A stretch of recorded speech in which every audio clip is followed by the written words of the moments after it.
Welcome to another week with me, Justin Garner. Today I'm going to hopefully photograph some trainers.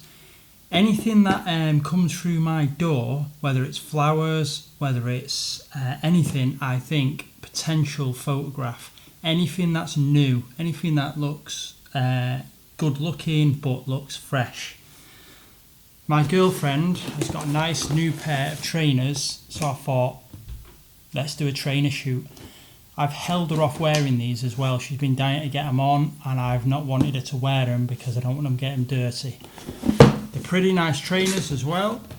New Balance. I don't know what the model of trainer is, but nice colour. I've got a few ideas for these, so let's get stuck in and show you what I do with them.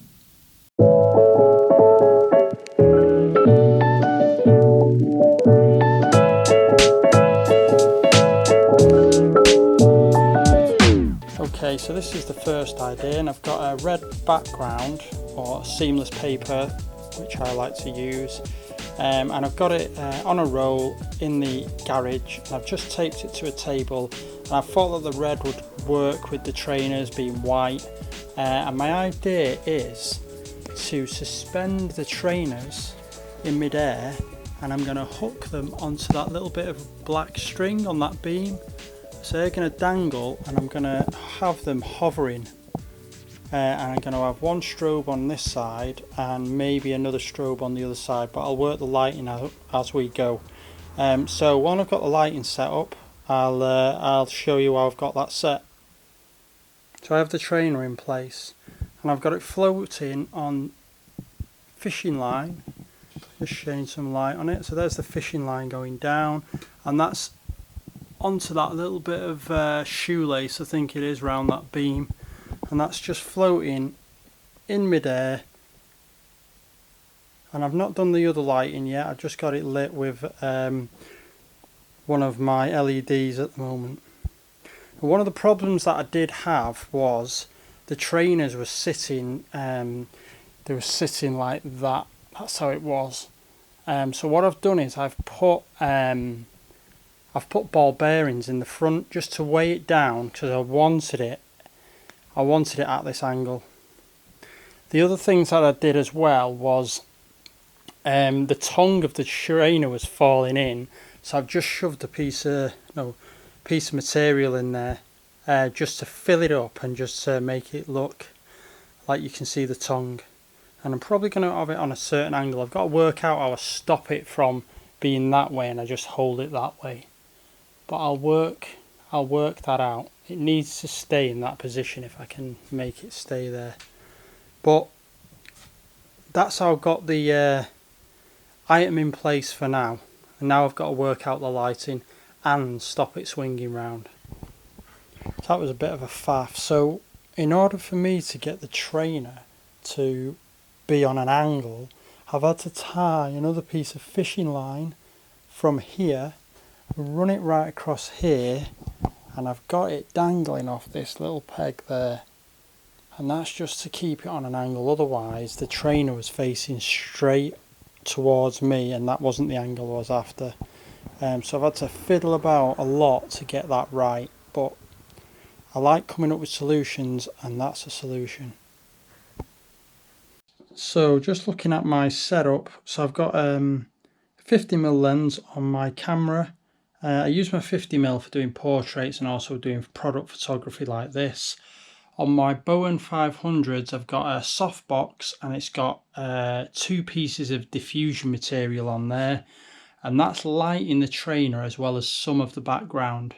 And then this light here, which has got a grid on the front, so it's got like a grid material, and that angles light, and that's missing the trainer and just directly hitting the background, and that's just because I want an even light on there.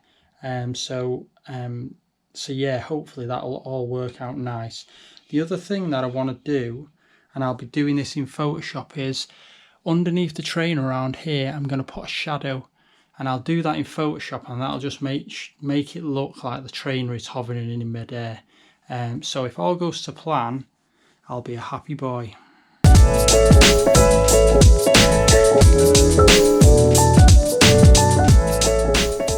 this is the second idea for the trainers.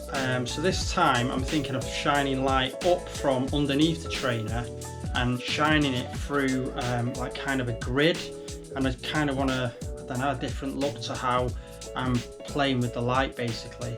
So this is how I've got, or this is how I'm planning to do the setup, and I'm not sure if it's going to work, but let's see.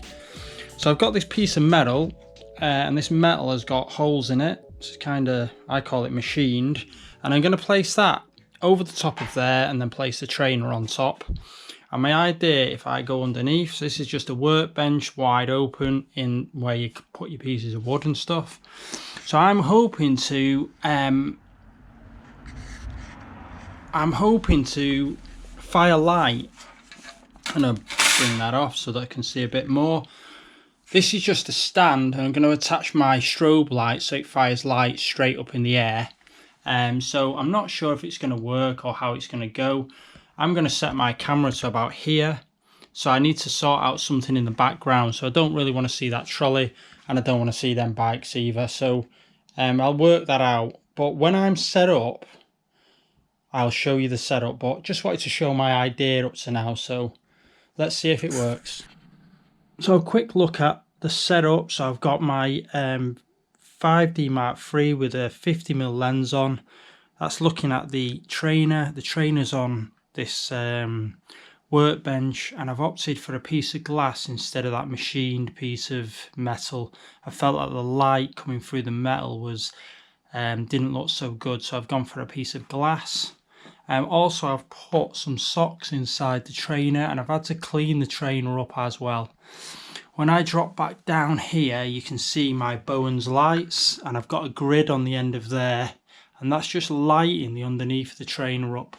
And then if we go up higher, you can see I've got a light directly above, exactly the same kind of thing as below with a grid on, and that's lighting the top of the trainer. The important thing with this is I've got the light a little bit behind the trainer to create some kind of shadows on the front of the trainer. And if I pull back, you can see it's on a boom, and that's really just so that I can get that light above the trainer exactly where I want it. It just shows you I'm using this quite big studio setup inside my small garage. Got quite a bit of room in here, so I'm fortunate really, but happy that all this has worked. The other thing as well is I didn't need a backdrop, because with these lights, with how powerful they are, it just makes the background go black, and there's no light being shone onto the back of the garage door, which is white. So it was in complete darkness, which I thought worked for this kind of shot. So I know I've got some good shots, and I'm happy with the way that they look. So good all round bit of product photography on my girlfriend's trainers, and she's been a star in not wearing them when she's been itching to get them on, and I think I've held her off for about a week and a half, maybe 2 weeks now.